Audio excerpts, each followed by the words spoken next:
Ever stop and wonder what makes the 3D worlds in your favorite video games feel so, well, real? The secret isn't just a bunch of code, it's actually a mind-bending mathematical breakthrough from the 19th century. And that's what we're diving into today, quaternions.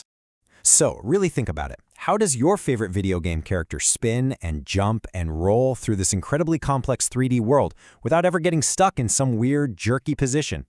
Well, the answer isn't just clever programming. It all comes down to a strange but kind of beautiful mathematical idea that was born way back in the 1800s. Okay, so to really get this, we got to take a step back for a second. We all started with real numbers, right? Just points on a simple one-dimensional line. Then, math gave us complex numbers, which was a huge leap. Suddenly, we could map points on a two-dimensional plane. So, you have to ask, what's the next logical step? Yup, you guessed it. The next great mathematical quest was to find a number system for three-dimensional space. A way to multiply and divide points in 3D, just like we could in 2D. Seems simple enough, right? Well, this brings us to the hero of our story, the brilliant Irish mathematician William Rowan Hamilton. And he was completely, utterly obsessed with this problem. I mean, adding and subtracting 3D coordinates, or triplets as he called them, that was the easy part. But multiplication, that was the impossible puzzle that would basically consume him for over a decade. And when I say consumed, I mean it. From the 1830s into the 1840s, he just wrestled with it day and night. The story goes that every single morning his son would ask him, "Well, Papa, can you multiply triplets yet?" And every single day, Hamilton had to admit he was still stuck. A three-part number just refused to play by the rules. And then, after all those years of struggle, it happened. The breakthrough didn't come in his dusty study, surrounded by books. Nope, it came on a walk. The story is absolutely legendary. It's October 16th, 1843. He's walking with his wife along the Royal Canal in Dublin, and suddenly the entire solution just explodes in his mind. In his own words, it was like an electric circuit seemed to close. The idea was so powerful, so immediate, he knew he couldn't let it escape. So he did something pretty impulsive. He took out his pocket knife and right then and there carved this fundamental formula into the stone of Rome Bridge. And here is the genius twist. The solution to multiplying in 3 dimensions wasn't a 3-part number. It required a 4th part. So, what on earth does this crazy-looking formula actually mean? Let's decode what Hamilton unleashed on the world. He decided to call his new 4-part numbers quaternions. Okay, so a quaternion has 4 components. It's easiest to think of the I, j, and k as representing the 3 dimensions of space, like x, y, and z. And that first part, the a, that's a 4th, non-spatial component, just a regular number. Now here's where it gets really weird and really cool. Check out the multiplication rules Hamilton figured out. If you follow the table, I times j equals k. Simple enough. But look what happens when you flip it. J times I equals negative k. The order you multiply in completely changes the answer.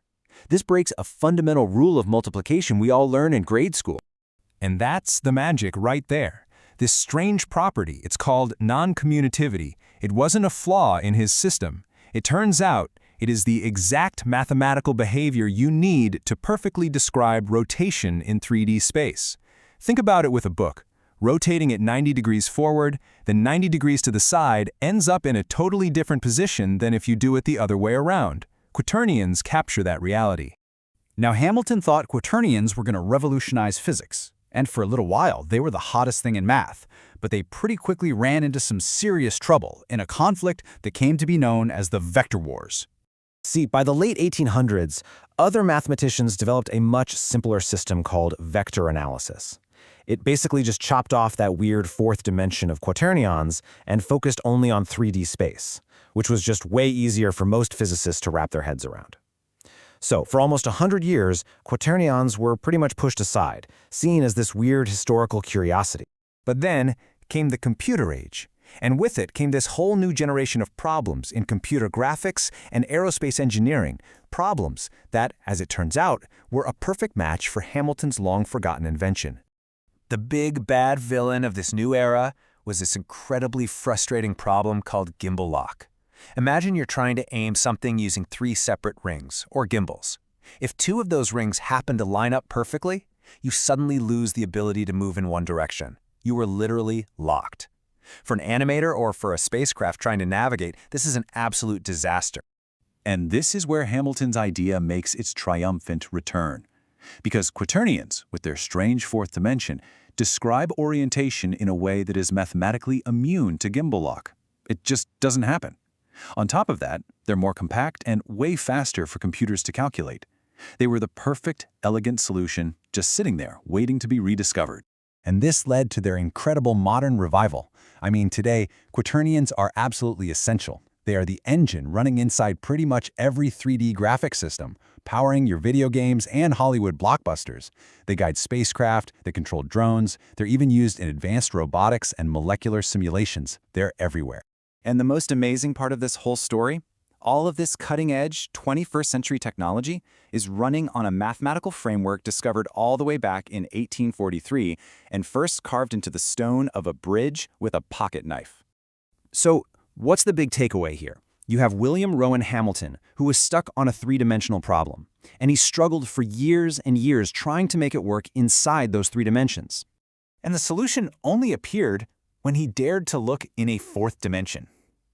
It really makes you wonder, doesn't it? What impossible problems are we facing today that might just have a solution waiting for us, if only we could find the courage to look just one dimension higher?